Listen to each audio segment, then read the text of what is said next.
नमस्कार, हरियाणा न्यूज देख रहे हैं आप और मैं हूं आपके साथ ज्योति सांगवान। हरियाणा में चुनावी दंगल जल्द शुरू होने जा रहा है। तमाम दलों की जीत की दावेदारियां जारी हैं, लेकिन तमाम जीत की दावेदारियों के बीच आपका अपना चैनल हरियाणा न्यूज हरियाणा चुनाव का सबसे धाकड़ शो कटघरे में नेताजी लेकर आया है। कटघरे में नेताजी होंगे, मुद्दे आपके होंगे, सवाल आपके होंगे, परेशानियां आपकी होंगी, वादे नेताजी के, दावे नेताजी के होंगे और हम सवालों की बौछार करने वाले हैं। तो बने रहिए हमारे साथ और देखते रहिए हमारा खास कार्यक्रम कटघरे में नेताजी।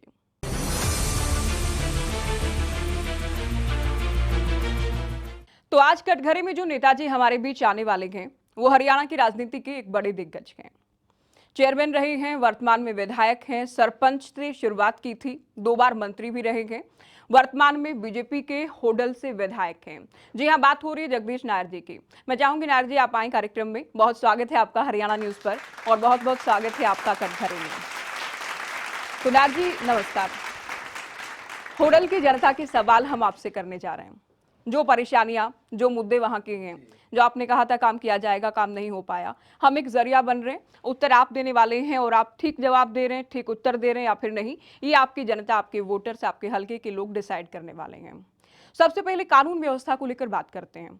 पिछले दिनों आपके आवास पर हवाई फायर हुए, गोलियां चली, हमला हुआ। आपके हल्के की जनता ये सोच रही है कि हमारे विधायक ही अगर सुरक्षित नहीं है तो हमें कहां से सेफ्टी मिल पाएगी। ये बात निश्चित है कि वहाँ हवाई फायर हुए थे, गोलियां चली थी, लेकिन उसके साथ साथ उनको तुरंत पुलिस ने काबू भी कर लिया था। और मेरे को जो पुलिस से उम्मीद थी उससे भी बढ़ के पुलिस ने वहाँ काम किया था। क्राइम करने वाला क्राइम कर जाता है, लेकिन सरकार उसे काबू करती है।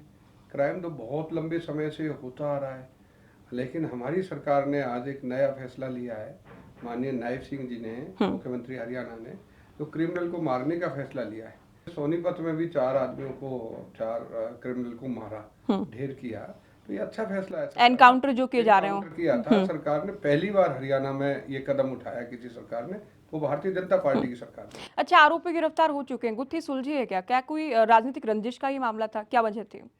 कहीं ना कहीं इसमें कोई राजनीतिक हाथ था, जो अभी तक मेरे सामने ये बात नहीं आ रही है, लेकिन उनको गिरफ्तार करके पुलिस ने जेल भेज दिया। मैं उनसे बात नहीं कर सकता, मैं बात नहीं कर सका था उन लोगों से, लेकिन मुझे इसमें राजनीति का ही जो ना कोई लोकल कोई पॉलिटिक्स आपके खिलाफ हुई? पॉलिटिक्स थी, भाई इसको डराओ, इसको धमकाओ, ये इस तरीके से। डरे तो नहीं आप? हाँ नहीं, जगदीश नायर सिवा भगवान के डरता नहीं। ये मौत एक दिन सबके साथ आती है, तो मौत देने वाला तो ऊपर बैठा है, वो किसी के हाथ में नहीं होता। अच्छा, शुरुआत आपने सरपंच का चुनाव लड़कर और जीतकर राजनीति की, उसके बाद बंसीलाल सरकार में मंत्री रहे, चौटाला सरकार में मंत्री रहे, वर्तमान सरकार में विधायक भी हैं, चेयरमैन का भी पद आपको दिया गया। तो क्या ये संतोषजनक था? बीजेपी से इतनी उम्मीदें कर रहे थे या फिर बड़ी कुर्सी, मंत्री पद के लिए भी आपके प्रयास थे? नहीं, मैं मैडम हमेशा संतुष्ट रहता हूँ और भगवान भरोसे का व्यक्ति हूँ। मुझे जब मैं कुछ नहीं था तब भगवान ने मुझे अचानक सरपंच बनाया, और मैं HCS की तैयारी कर रहा था। मैं दूसरी लाइन में जा रहा था, लेकिन गांव वालों का मेरे पर प्यार बरसा। वे अब की बार गांव आप पर इकट्ठा हो रहा है, आप जब चाहो जब नौकरी के लिए रिजाइन दे के चले जाना। लेकिन मेरा काम बहुत अच्छा है। गांव के लोगों ने मुझे समझाया कि आप एक बार सरपंच बन जाइए, और जब आपका कहीं नौकरी का आए तो आप रिजाइन दे के चले जाइए। उस बीच MLA का चुनाव आ गया, तो लोगों ने मेरे लिए भागदौड़ करके टिकट मांगा, टिकट भी मुझे मिल गया। मुझे माननीय चौधरी बंसीलाल जी ने विधायक बनाया, होडल की जनता ने विधायक बनाया, बंसीलाल जी ने टिकट दिया, मिनिस्टर बनाया। हाँ। उसके बाद फिर मैं चौटाला साहब से भी एक बार MLA बना, विधायक बने, मिनिस्टर भी बना। उसके बाद मैं आज बीजेपी सरकार में हूँ। बीजेपी ने मुझे इज्जत दी, और बीजेपी से मुझे उम्मीद थी, जैसे मैं नया आया, मुझे टिकट दिया, धोखा नहीं दिया हमारे साथ। और बीजेपी का यही करैक्टर है कि बीजेपी जिससे बात करती है उसको निभाती है। मुझे जो उन्होंने बात किया था कि आपको विधायक बनाएंगे, मैं विधायक भी बन गया। मंत्री बनाने की कोई बात हुई थी क्या? नहीं चाहता था, मुझे चेयरमैन भी बनाया। मंत्री बनने की ख्वाहिश सबकी होती है, मेरी भी थी, लेकिन कहीं ना कोई मेरिट में कमी होगी मेरी में, इसलिए मैं ये नहीं कह सकता मुझे क्यों। आप ये कह रहे हैं चेयरमैन तो आप बनना नहीं चाहते थे, आपको बनाया गया, मंत्री बनने की आपकी इच्छा थी, हो सकता है कोई ना कोई कमी रही हो। मेरी मेरिट में कमी हो सकती है, मैं यही मानूंगा। पूर्व मुख्यमंत्री मनोहर लाल के तो आप करीबी माने जाते हैं, उनसे आपके अच्छे रिश्ते रहे। मुझे सब कुछ आदरणीय जो पूर्व मुख्यमंत्री मनोहर लाल जी हैं, वो जवान के धनी आदमी, मैंने ऐसा व्यक्ति देखा नहीं है राजनीतिक जीवन में। उन्होंने जो कहा वो निभाया, और वो मुझे मिनिस्टर भी बनाना चाहते थे। मैं जनता के सामने कह रहा हूँ ये बात।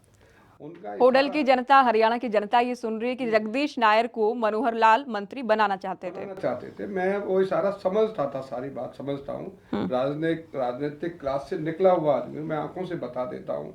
मैं सारी उसको समझ गया था गतिविधि को, कि मेरे को मंत्री बनाने की पूरा मन है।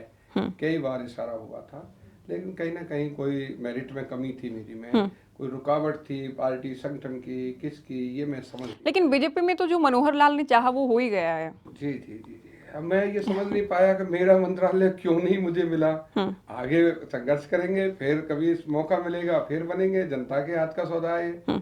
इसमें कोई लोकल लीडर तो बाधा नहीं बना। मुझे समझ में नहीं आया। मैं इस बात को नहीं कह सकता, किसी के जुम्मे पड़ूं, लेकिन मुझे जनता ने क्योंकि मनोहर लाल तो आपको मंत्री बनाना चाहते थे, बीजेपी के कोई दूसरे बड़े वरिष्ठ नेता, कोई रुकावट, कोई बाधा? लोकल नेताओं ने भी मेरे साथ कहीं ऐसा वो नहीं किया। अब ये संगठन का कोई विषय हो सकता है, ये विषय मेरे को समझ में नहीं आया, क्यों नहीं मंत्री बना मैं। लेकिन ऐसा कोई बात नहीं, मुझे मंत्रालय की ऐसी कोई विशेष जरूरत नहीं, मैं तो काम चाहता था। मेरे से एक बार माननीय आदरणीय मुख्यमंत्री, पूर्व मुख्यमंत्री मनोहर लाल जी ने गाड़ी में बैठ के कहा था कि जगदीश जी, तेरी मन में मुख्यमंत्री बनने की है, मन की, मेरे मन में सिर्फ अपना हाथ मेरे सिर पर रख दो, मुझे ज्यादा कुछ नहीं चाहिए। तो उन्होंने कहा कि मेरा हाथ सदैव आपके साथ है। अब मैं आज भी मानता हूँ दिल से। मेरे पर अटैक हुआ था, मेरे घर पर गोलियां चली थी, तो सबसे पहले व्यक्ति हैं जिन्होंने टेलीफोन करके मनोहर लाल जी पूछा, मनोहर लाल जी। मैं मानता हूँ कि अपने आदमी कदर करते। तो आपसे ये पूछा कि क्या आपके दिल में मुख्यमंत्री बनने की इच्छा है? पहले क्या बता रहे हैं, गाड़ी में भी जो आपसे पूछा गया, जी जी। तो ये भी एक वाक्य बता रहे हैं कि मनोहर लाल जी आपसे किस तरह से, तो मुख्यमंत्री को लेकर पूछ रहे हैं, तो मंत्री को लेकर बनाने का तो प्रयास ही किया गया था, आप ये भी कह रहे हैं। आपकी मंत्री बनने की इच्छा है क्या? अच्छा, मंत्री बनने की इच्छा। हाँ, कि उदयवान को वही प्रदेश अध्यक्ष बना दिया। आपको मंत्री बनने की इच्छा है क्या? बल्कि जी, मुझे आपका आशीर्वाद चाहिए। मुझे मंत्रालय मैंने बहुत चला के देख लिए। मैं, मुख्यमंत्री का आशीर्वाद है तो मंत्रालय से भी बढ़ के होता है। मुख्यमंत्री जी का आशीर्वाद नहीं है तो कुछ नहीं है।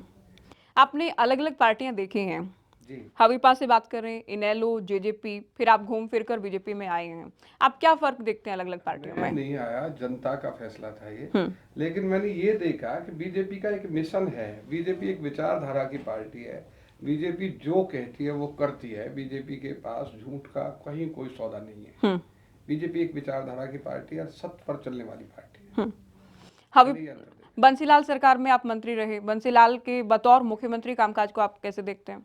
चौधरी बंसीलाल जी सबसे अच्छे मुख्यमंत्री थे मेरे टाइम के। सबसे अच्छे मुख्यमंत्री? सबसे अच्छे मुख्यमंत्री थे। काम करने में बहुत उन्होंने काम किए। लेकिन ईमानदारी का जो खिताब प्राप्त हुआ, मैं चैनल के माध्यम से कह रहा हूँ, ईमानदारी का, काम करने का खिताब जो प्राप्त हुआ, वो मनोहर लाल जी भी किसी से कम मुख्यमंत्री नहीं। मनोहर लाल जी ने भी एक नंबर का काम किया।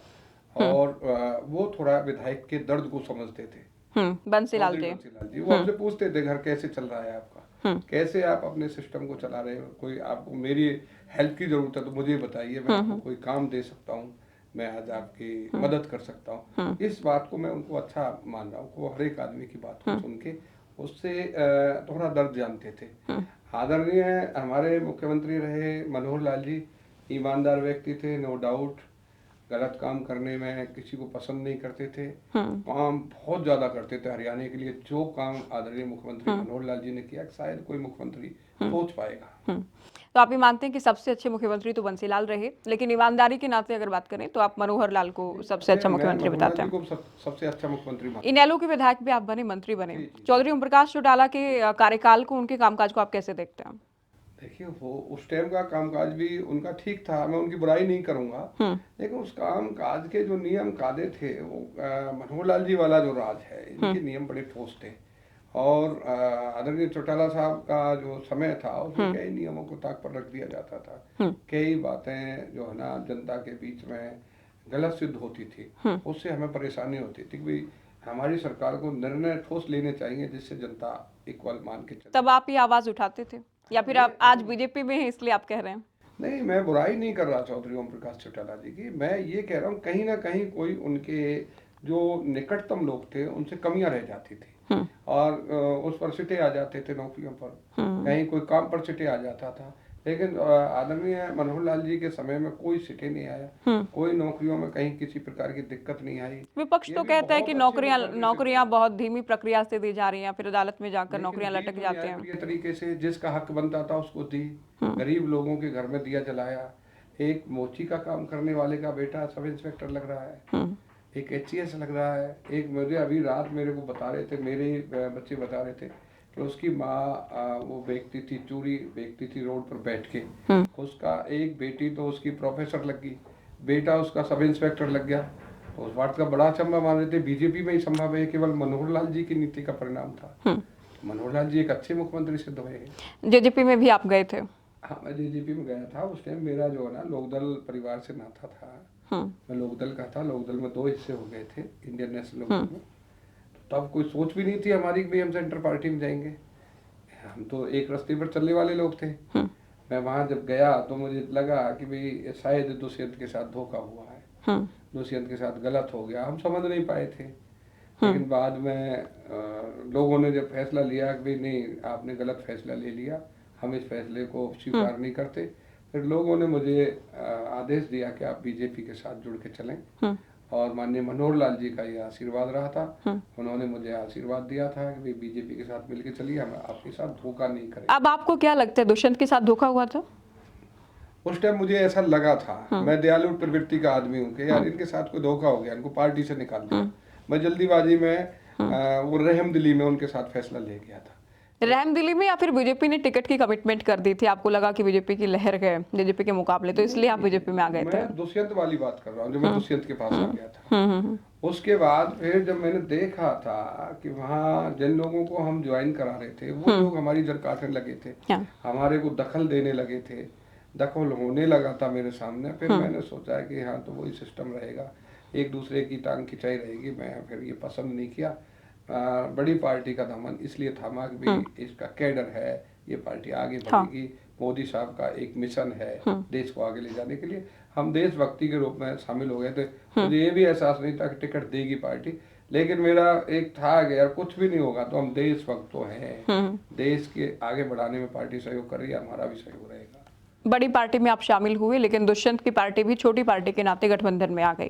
तो 4.5 साल के कार्यकाल को आप कैसे देखते हैं? क्योंकि दुष्यंत अभी कहते हैं कि गेहूं के साथ घुन भी पिसा के बीजेपी के साथ जाने का हमें नुकसान हुआ के, तभी लोकसभा में बुरी हार हमारी हुई। आदरणीय दुष्यंत जी के बारे में मैं ज्यादा नहीं कहना चाहूंगा। उस टाइम पार्टी ने साथ इन्हें जोड़ा था। आदरणीय दुष्यंत जी का कहाँ ये खेल बिगड़ा, पार्टी जाने और दुष्यंत जी जाने। मेरे लिए तो जो है ना, कहीं कोई मेरा उनसे टकराव नहीं हुआ, ना उनसे मेरी कहीं कोई खराबा हुआ।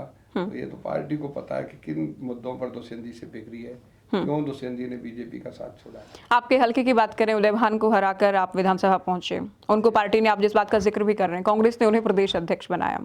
जी। तो इस बार आपको, क्योंकि उनका कद पार्टी में बढ़ा के, कांग्रेस में बढ़ा के, आपको नुकसान तो नहीं होगा इस चुनाव में? नहीं, उदयवान जी का कद जब भी बड़ा किया, जब भी ये लगा कि उदयवान बड़ा कद का नेता बनने जा रहा है, तो वहाँ की जनता ऑटोमेटिक मेरे साथ आ जाती है। वहाँ के रहम दिल लोग हैं, वहाँ छोटे को जैसे छोटे बच्चे को मदद देते हैं। मुझे जब भी लोगों ने सोचा है कि ये छोटा पड़ गया, तभी लोगों ने मेरी मदद की है। तो इससे मेरे पर कोई फर्क। तो अब आप ये तो मान रहे हैं कि उदय भान के मुकाबले जगदीश नायर छोटे पड़ गए? मैं छोटा उसके मुकाबले आपको दिख रहा हूँ कि भाई मैं छोटा पड़ गया, लेकिन जनता के दिलों में मैं उससे बड़ा हूँ। जनता जिस पर रहम करती है वो बड़ा होता है। आज जनता जैसे छोटे बच्चे की तरफ ऑटोमेटिक कोई आपदा आ जाए, विपत्ति आ जाए, तो लोग छोटे बच्चे को बचाने के लिए भगते हैं। वही रोल मेरे साथ है। आज यदि लोगों को दिख रहा है कि जगदीश कहीं कमजोर ना पड़ जाए, हम उसके साथ है। मेरा मन मानता है, जनता मेरे साथ है। इलाके के कई मुद्दों को लेकर उदय भान आप पर हमला बोलते हैं। कौन सा मुद्दा है ऐसा? विकास को लेकर बात करें, सड़कों को लेकर बात करें, करप्शन को लेकर, हालांकि आप भी उन पर और उनके बेटे पर आरोप आप भी लगाते हैं। वो मेरे बड़े भाई है उदयवान जी, मेरे साथ गाड़ी में बैठे। उस टाइम की 11 फुट की चौड़ाई होती थी सड़क की। उनको रोड दिखाऊंगा, आप गौड़ोते रेलवे फाटक से चलिए और खामी उतरिए। आज वो रोड मैंने ही बनाया था, आज 18 फुट 20 फुट का रोड है। आप चलिए हसनपुर चौक से हसनपुर चलिए, वो रोड मैंने ही बनाया था। पहले 11 फुट की चौड़ाई थी उस रोड की, 12 फुट की। आज वो 18-20 फुट का मैंने ही बनाया, बढ़िया हाईवे जैसा बना दिया है। रोड की जहां तक वो बात करते हैं, हमने 100 करोड़ रुपए सड़कों पर दिया। आदरणीय मनोहर लाल जी ने, नायब सिंह सैनी जी ने, आदरणीय कृष्ण पाल जी ने 100 करोड़ रुपए हमारी सरकार ने वहाँ दिया, और उससे हमने आधे से ज़्यादा रोडों की जो ना सूरत ठीक कर दी। कुछ रोड हमारे रह गए हैं, 27 करोड़ के अभी रोड आए, उन पर 7 दिन बाद मैं उद्घाटन करूंगा। मैं भाई उदयवान जी को साथ लेके चलूंगा कि ये रोड मैंने बनाए हैं, इनको देखिए, आपके समय में नहीं थे। होटल का कॉलेज मैंने बनाया है, 3 मंजिला कॉलेज है। आप होटल का अस्पताल देखिए, 3 मंजिला अस्पताल है। आप हसनपुर का हॉस्पिटल देखिए, मैं उदयवान जी को दिखाऊंगा। आप रेस्ट हाउस देखिए, ऐसे चलो जैसे बूचड़ खाने में बैठते थे। अच्छा, आप होटल का रेस्ट हाउस देखिए। अब उदयवान जी होटल का रेस्ट हाउस नहीं बना सके थे, उदयवान जी हसनपुर रेस्ट हाउस नहीं तो ये बना बूचड़ खाने जैसे हालात क्यों थे? विधायक तो आप भी पहले बने थे ना, कांग्रेस का समय, विधायक भी बने, आप मंत्री हमने भी रहे, सुधार उसके किया। बावजूद भी बूचड़ खाने जैसे हालात क्यों थे? हमने सुधार किया था, बीच में कांग्रेस आ गई थी, कांग्रेस ने उसकी हालत खराब कर दी। किसी चीज की रिपेयर नहीं करेंगे, उसकी मेंटेनेंस नहीं करेंगे तो खराब हो जाएगा। हम कपड़े नहीं पहनेंगे तो हम भी खराब हो जाएंगे। एक सिस्टम है। कांग्रेस ने जो सड़कें टूट गई थी उनकी मरम्मत ढंग से नहीं की, कांग्रेस ने जो भवन टूट गए तो उनकी मरम्मत ढंग से नहीं की, तो इस तरीके से ये हालत खराब। आप ये कह रहे हैं 10 साल में पिछड़ा है होटल, पिछड़ा हुड्डा सरकार में, पार्ट 1 पार्ट 2 में। जी, वहाँ क्षेत्रवाद की राजनीति होती थी, सारा पैसा रोहतक में लगा था, पुल रोहतक में बने थे। आज होटल में पुल बनाए जा रहे हैं, आज होटल में इरिगेशन के पुल बनाए जा रहे हैं, जो अंग्रेजों के टाइम के पुल थे।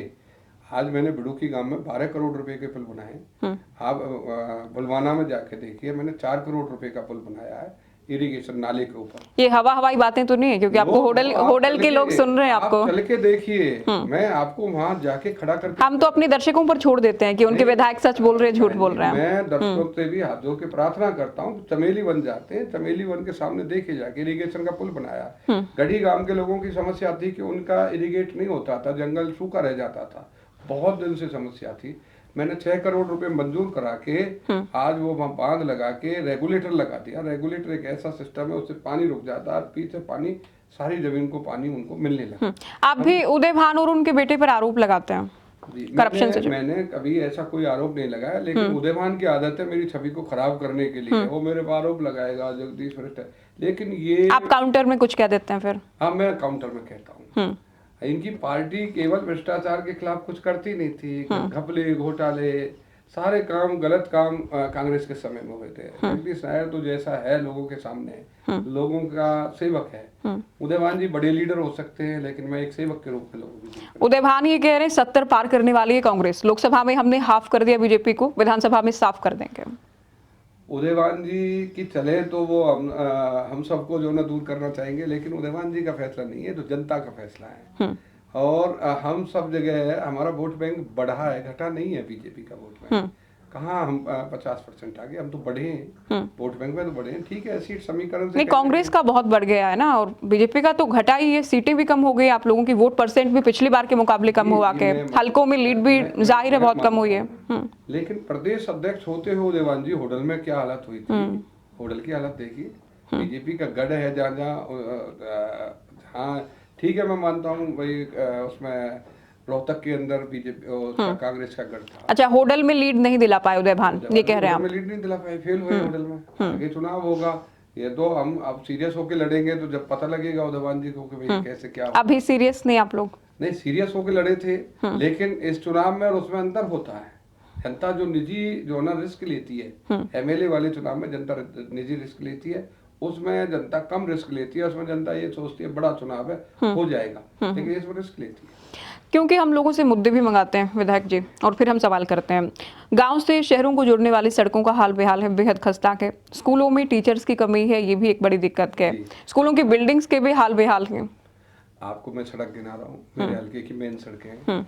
आपको मैं गिना रहा हूँ, बामनी खेड़ा से चलिए, हसनपुर उतरिए, चमाचम सड़क बनी पड़ी है। जहाँ एरिया था आबादी एरिया, वहाँ हमने सीमेंटेड बनाई है। दीगोट में सीमेंटेड बनाई, पिंगोड़ में सीमेंटेड बनाई। मैं ये लोगों के लिए कह रहा हूँ, वो देखें जाके, पिंगोड़ का एरिया सीमेंटेड बनाया। फिर आगे हमने एरिया आता भूपगढ़ का, भूपगढ़ में सीमेंटेड बनाई। फिर खामी आता है, खामी में सीमेंटेड बनाई। फिर आता लीकी, लीकी में सीमेंटेड बनाई। हसनपुर में काम चलने लग रहा है। कहाँ सड़कों की हालत खराब। फिर हसनपुर से चलिए होटल के लिए, आप बिडुकी में हमने सीमेंटेड बना रहे हैं।